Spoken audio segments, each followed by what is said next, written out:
naumu alimin khairun wa afdal min ibadati jahilin. Tu bukan hadis Nabi tu kata-kata ulama. Tak tahu ulama mana, tapi saya dengarlah orang mengajar. Tak tahu ulama mana lah, tapi betul lah kata-kata tu kan. Tidur orang yang alim, orang yang tahu lebih baik daripada ibadat orang yang jahil. Kerana tidur orang alim ada manfaatnya, ada hasilnya. Tidur dia tu boleh mendekatkan diri dia kepada Allah Subhanahu Wa Taala. Lebih baik daripada ibadah orang yang jahil. Pasal orang yang jahil, ibadah dia belum tentu diterima. Kok salah sana sini, tak nak belajar kan. Digalakkan kita berwuduk juga tuan-tuan. Very preferable Mak Saleh kata. Amat-amat digalakkan bila kita belajar fiqh. Ialah ketika sebelum tidur, especially di tengah malam.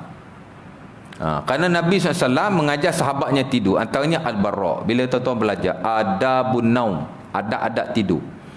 Dalam Riyadhus Salihin, Al-Imam Nawawi rahimahullahu ta'ala memuatkan tak kurang daripada 383 bab yang merangkumi seluruh hak ehwal kehidupan kita. Ibadah baik, muamalah baik, akhlak baik. Sekiranya kalau tuan-tuan belajar buku itu khatam. Tuan-tuan sebenarnya dah tahu sebahagian besar lah. Saya nak kata 100% tak berani, tapi saya kata 90% tuan-tuan dah tahu sikit sebanyak hak ehwal agama berkaitan dengan kehidupan kita. Sebab itu buku itu amat-amat digalakkan untuk kita belajar. Hatta Al-Imam Az-Zahabi dalam Syiar A'lamin Nubala amat-amat menggalakkan kita belajar beberapa buku untuk kehidupan kita. Antaranya ialah Riyadhus Salihin. Dalam banyak-banyak bab itu, dia juga memuatkan beberapa kitab.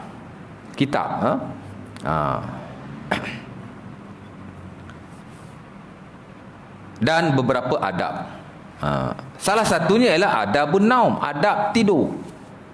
Tidur ni kalau tak belajar, tidur je. Tapi kita nak belajar supaya ada something yang kita dapat daripada kita tidur. Tidur ni bukan benda pun, tidur je. Tapi once kita tahu, kita buat apa yang kita tahu base kepada syariat ni, jadi dapatlah pahala itu kan. Tidur dalam keadaan ibadah sepanjang masa.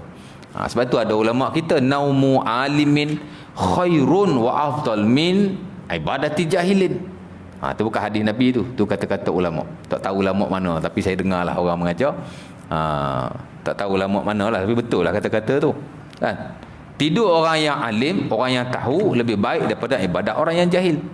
Kerana tidur orang alim ada manfaatnya, ada hasilnya. Tidur dia tu boleh mendekatkan diri dia kepada Allah Subhanahu Wa Taala. Lebih baik daripada ibadah orang yang jahil. Pasal orang yang jahil, ibadah dia belum tentu diterima. Kok salah sana sini, tak nak belajar kan. Allah Ta'ala bagi ni macam-macam dekat kita. Kat dunia ni apa yang dia tak bagi? Dia bagi kita umur yang panjang, dia bagi kita kesihatan, dia bagi kita harta, dia bagi kita anak pinak. Tapi kita masih lagi malas nak belajar. Nak tunggu apa saya pun tak tahulah. Kalau tu nak pergi ma'had, nak pergi pondok sana, atau nak pergi pusat-pusat pengajian, kok payah. Masjid Surau ada pengajian free every night, pun tak nak belajar juga. Saya tak tahu apa lagi yang kita nak selain dalam hidup ni. Saya pun tak tahu kan. Bukan tuan-tuan lah, orang lain. Tapi ajaklah tuan-tuan kawan-kawan yang di luar, mari. Hak mari semayang tu dah bagus, tapi kuliah tak nak duduk. Ada juga jenis macam tu. Ajak dakwah tuan-tuan. Once dia duduk di kuliah, dia dengar pengajian, tuan-tuan pun dapat pahala macam dia dapat. Adalu ala khairin kafa'ilihi. Nabi kata dalam hadis Abi Mas'ud Al-Badri dan Sunan At-Tirmizi, orang yang mengajak kepada suatu kebaikan, bila dia dapat pahala, orang yang mengajak dapat exactly pahala the same macam orang yang mengajaknya. Ajaklah kan. Belajar ni bukan susah, ya tak? Sebab itu orang yang tidur tapi dia reti lebih baik daripada orang yang beribadah dalam keadaan dia jahil kan. Baik, jadi dia ajar ada adabun naum, adab tidur. Banyaklah adab-adabnya. Antaranya ialah berwuduk sebelum kita tidur. Pasal Nabi ajak in spesifik kepada sahabatnya Al-Barra, idza ataita matja'aka fatawadda wudu'aka lis-salah. Bila kamu nak tidur, maka berwuduklah kamu seumpama kamu hendak solat. Nabi ajar suruh wuduk kepada Al-Barra berkenaan. Di samping Nabi ajar juga zikir sebelum tidur. Sama juga Al-Imam Al-Qurtubi rahimahullahu ta'ala dalam bukunya At-Tazkirah, buku tentang kematian.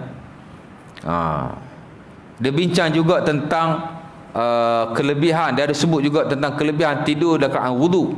Antaranya dia kata mendapat pahala mati syahid jika dia matilah. Cuma hadis itu tidak sahih, dhaif di sisi ahli-ahli hadis, tapi sebab dia nak galakkan orang. Di samping hadis-hadis yang sahih, dia nyatakan jugalah hadis-hadis tidaklah sahih, tapi untuk nak memberi galakan kepada kita supaya tidurlah dalam keadaan wudu. Hatta kalau tidak syahid sekalipun, bila Nabi ajar kepada Al-Bara nak tidur berwudu, menghadap ke arah kiblat, letak tangan kananmu di bawah pipimu, tidur dah di lambung yang kanan, baca zikir ni. Setelah kamu baca zikir-zikir yang lain, tutupi zikir kamu dengan zikir ni, Allahumma aslamtu wajhi ilaik wa fawwadtu amri ilaik wajjahtu zuhri ilaik, sampai habis. Nabi kata fa in mitta alal fitrah. Tak syahid pun tak apalah, tapi Nabi kata jika kamu mati di atas fitrah. Apa maksud mati di atas fitrah? Mati di atas Islam, sebab Islam itu fitrah. Makna lain kepada fitrah ialah Islam. Mati di atas sunnah, sebab nama lain bagi fitrah juga adalah sunnah.